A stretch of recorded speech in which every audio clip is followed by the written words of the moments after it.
Welcome to this episode of the Sports Detective Podcast Show. My name is James Williams, and today Dabo Swinney still hates the transfer portal. What are we talking about? Well, Clemson notably, I believe, was the only team in the country this entire offseason to have zero transfer portal commits. Dabo Swinney has been doing a few different interviews this week, and he has been getting asked this question.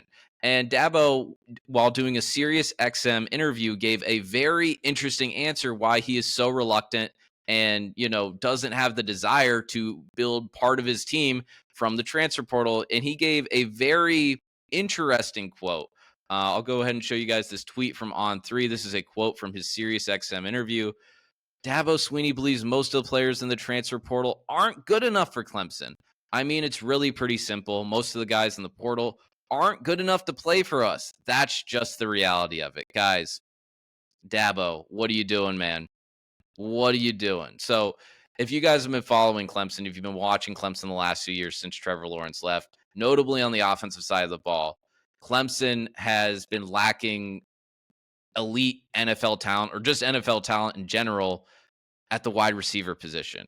And that is a thing because Clemson's offense is kind of predicated on, hey, we're going to out-talent you. We're going to out-talent you. You guys are going to kind of like ACC coaches have said this stuff. We know what Clemson's going to run, but the problem is when they were winning and competing for national championships, they were just so talented that the other teams just couldn't stop them. That was how Clemson was winning. They had guys like Sammy Watkins and DeAndre Hopkins and T. Higgins on the outside catching, touchdown passes for Deshaun Watson and Trevor Lawrence. But notably, the last few years haven't had very good outside skill position players. To say that no one in the transfer portal is good enough to play for Clemson is just absolutely stupid. It is absolutely stupid. Guys, Florida State is a team in the ACC. Florida State is a team that played Clemson head-to-head last year. Florida State went 13-0 and won the conference. When Clemson and Florida State played last year, the game went to overtime. A wide receiver caught a game-winning touchdown pass for Florida State. That wide receiver's name was Keon Coleman. Keon Coleman caught 2 touchdown passes in that game for Florida State. Keon Coleman was a first-year player for Florida State that got drafted in the second round of the NFL draft this year that played at Michigan State previously. He committed to Florida State in April. Could Keon Coleman not have played at Clemson? Could Jaheim Bell, who was the third leading receiver, who was a first-year player for Florida State that spent the previous amount of his career that got drafted in the 7th round, I believe, to the New England Patriots, could that guy have not played for Clemson last year? All of Florida State's best players, I'm just using Florida State as an example because they compete head-to-head every year against Clemson. Jordan Travis, former transfer. Their leading rusher last year, former transfer. Florida State has transfers all over the place. They're turning these guys in the NFL draft picks. You can sure as heck find awesome players in the transfer portal. Now, I don't think every person in the transfer portal is like a fix-all, and I do think some teams rely on the transfer portal too much, and fan bases sometimes put too much hope into the transfer portal. But for Clemson not to utilize this at all, guys, this strategy hasn't been working, and it's going to keep not working. Now, Clemson hasn't been a disaster with Dabo. They went 4-4 in the conference last year, but the year before that, they won the conference, went undefeated in the conference.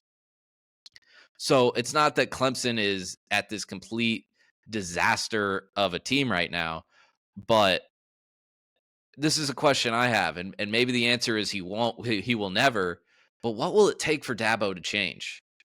What will it take for him to change? Because we know this isn't going to work, because part of the reason, too, is they haven't been developing a lot of these guys as Dabo and Clemson have been a victim of their own success, because when you are very successful and you have awesome assistant coaches, those guys go to other schools and get raises and get promotions. So a lot of the coordinators, coaches, notably Brent Venables, who's the head coach at Oklahoma right now, a lot of those guys go to different schools. They go and take bigger jobs. So they don't have those same type of coaches that were developing guys in the past. Now, you can blame Dabo for some of that stuff.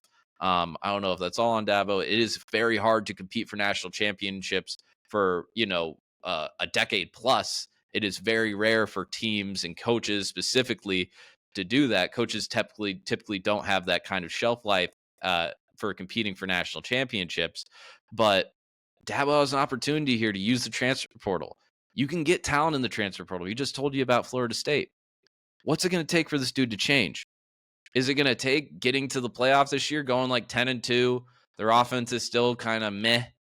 And then you play like Ole Miss, who has been really utilized in the transfer portal, and they just like boat race you. Is it going to getting humiliated by a team like that? Is it going to take something like that? You know, in a sport like college football or just sports in general, business in general, you have to adjust with the times. You have to adapt. If you don't adapt, you aren't going to succeed. And college football the last few years has went under probably the most change the sport has ever gone under. Maybe that it will, well, maybe not that it will ever go out under, because we're probably going to get to the point where players and employees at that point, and then that's a whole other Pandora's box that I don't want to get into today. But you have to adapt. Kirby Smart utilizing the transfer portal. Alabama's doing it. All these guys that you've been playing at the highest level, all these other coaches that are at the highest level, winning national championships, they're utilizing it. Now, are a lot of teams doing Colorado and getting 40 guys out of it? No, but every coach is doing a little bit. Every coach is, sticking their toes in the water, seeing what the temperature is, seeing if there's somebody out there. You don't need to get guys, too, that are just one and done guys. You can get guys that, maybe had 1 year at Georgia and didn't like it. Oh, you come over to Clemson. We'll develop you for a few years. We'll turn you into an NFL guy. You'll get to play here at some point. That is what other teams are doing in the transfer portal, and other teams are successful doing it. And, Dabo's contract is very hard for Clemson to get out of, and I don't see any scenario where Clemson would ever fire him.